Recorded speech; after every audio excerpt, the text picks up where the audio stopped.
young, around 4 or 5 years old. Mm-hmm. And so I was born in Lafayette, Louisiana, but around 2 or 3 we moved to Houston, Texas. Mm-hmm. And that's when my parents decided to divorce, separate, and work out. And we spent like the next 3 years in Houston, living in the projects, the notorious South Lawn projects where murdered dead bodies was all over the place. And then from there we went back from South Lawn, which is third ward, Houston, Texas, back to Louisiana. My grandmother was ill, and we've been there ever since. She died shortly after we arrived. And this is when you were around 3 or 4? Well, I was at the time when we returned back to Louisiana. I was about 5, about 5 or 6 years old at the time, and around 3 or 4 we moved to Houston, but we've been in Louisiana ever since. And man, I didn't suffer no abuse. I didn't suffer no neglect. I was raised by women. My mother, my grandmother, my aunt. The neighbors was women.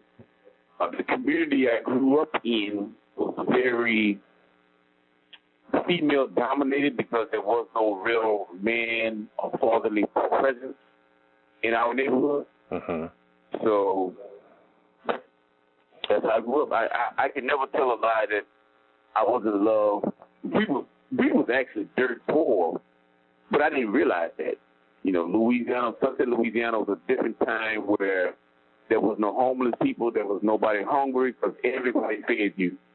All you had to do is walk outside and somebody would try to give you a plate of food. It was very community-oriented until crack cocaine hit the street. Now, do you think being raised by women had any effect with your, like, where you're at right now? Do you think that is, do you think that missing a man in the house, a solid man, has been part of your journey of where you are now? No, because you can have a man in the house, and if the man was still teaching you immorality or bad values, I mean, his position in the home is still waste. I was raised and reared by women, and for me, that was the best thing that could have happened to me.